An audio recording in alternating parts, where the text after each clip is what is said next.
No! God, please, no! No! No!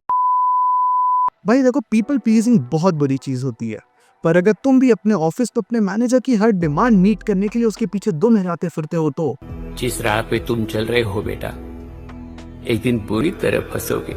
बस इसी people pleasing की वजह से और री रिलीज की बहती गंगा में हाथ धोने के लिए Eros International this month decided to re release the super hit film Raanjhanaa, but with an AI altered ending, जहाँ पे कि सोनम कपूर से दुनिया भर की गालियां खाने के बाद भी और गोलियां खाने के बावजूद धनुष एक बार फिर से हॉस्पिटल बेड पर मरता नहीं बल्कि उठ के बैठ जाता है। ये फिल्मों में कुछ नहीं रखा, ये सब है मिलके पागल बना रहे हैं हमको के बच्चे। Deeply disturbed by this questionable move to use AI to alter films, both the director Anand L. Rai and leading star Dhanush issued their respective statements, calling it out as a deeply concerning precedent for both art and artists. I 100% agree with their stance because what Eros has done in this case is something morally ambiguous and wrong. आपको क्या लगता है? Is it okay to tamper with a creator's art just in the name of testing AI capabilities? Is Eros right in what they did, or is Dhanush and Anand L. Rai right in their stance? Write in the comment sections. Anyways, so this got me thinking about several Indian films whose endings were changed either to cater to the audience's demands or to stay true to the filmmaker's vision and the film's overall thematic elements. So here's the list.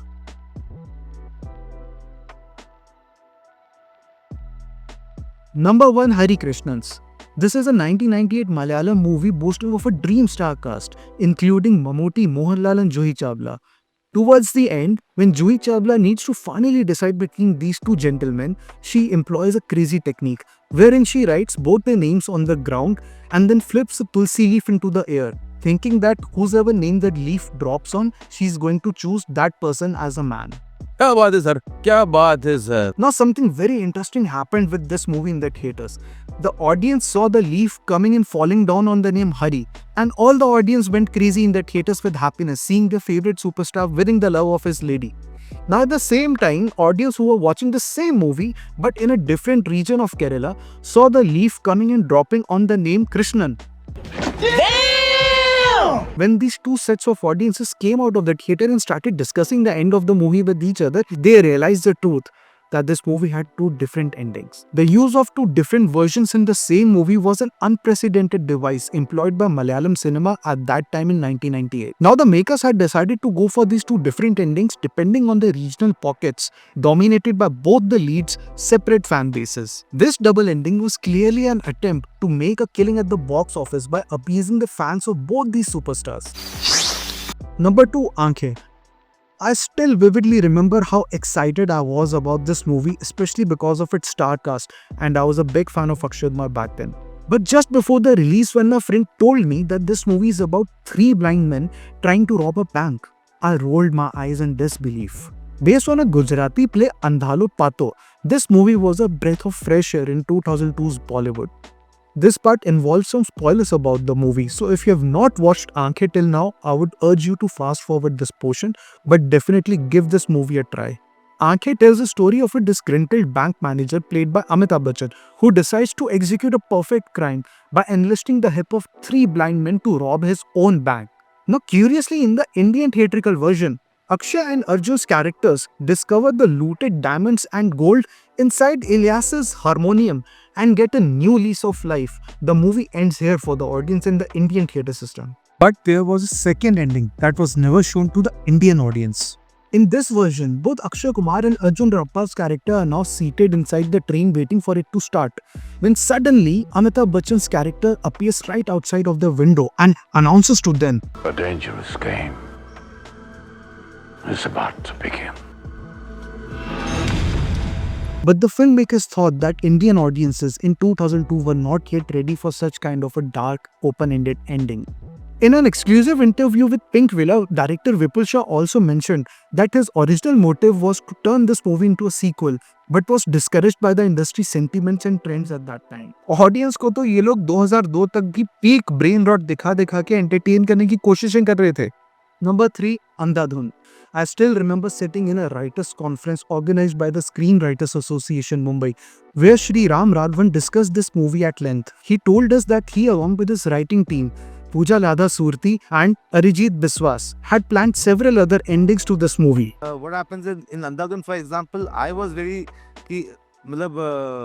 I used to write some scenes and pass it on kind of thing. Then a lot of it was discussions, even the end about Andhadhun, we had so many versions ki kaise hoga, kya hoga, and eventually you think, okay, this may be just right, kind of a thing, but it didn't come easy. If you remember in the movie, Dr. Swami reveals that he is harvesting organs to treat a sheikh's daughter. So in one of the endings, we see Sheikh's daughter recovering in a hospital, hinting that Dr. Swami was in fact successful in his scam. We also see in a post-credit scene that Akash has regained his eyesight, which only means that Dr. Swami in fact used Tabu's organs for both the transplants after she died in a road accident towards the climax of the film. In another ending, we see Radhika Apte's character figuring out towards the end that Akash is no longer blind and confronts him why he left everything and went abroad.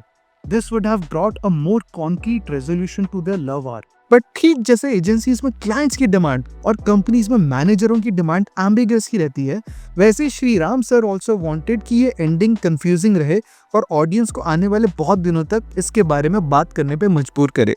Number 4. Pink. In an interview with Scroll, film's writer Ritesh Shah revealed that actually the women in the film were supposed to lose the case in the end.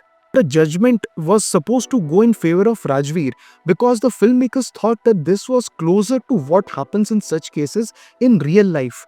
The oppressed is left suffering while the oppressors walk away scot-free. Producer Shujit Sarkar also believed that for the film to be authentic, the judgment going against the women would make people introspect, which was his intended goal for the film. But Ritesh Shah further adds that when he showed the final script to his wife Sabha, she instantly pointed out at the ending, saying it was a big mistake. Her reason was that while the film's narrative provided a sense of elation to the audience, seeing how these three women were fighting unsurmountable battles one after the other, the scripted ending, however, felt like throwing a bucket of ice-cold water on audiences' expectations. After days of deliberations and endless discussions, everyone involved in the project decided that what Sabha was saying was in fact right. The film needed a more optimistic ending. And that's why the women are shown winning the case at the end.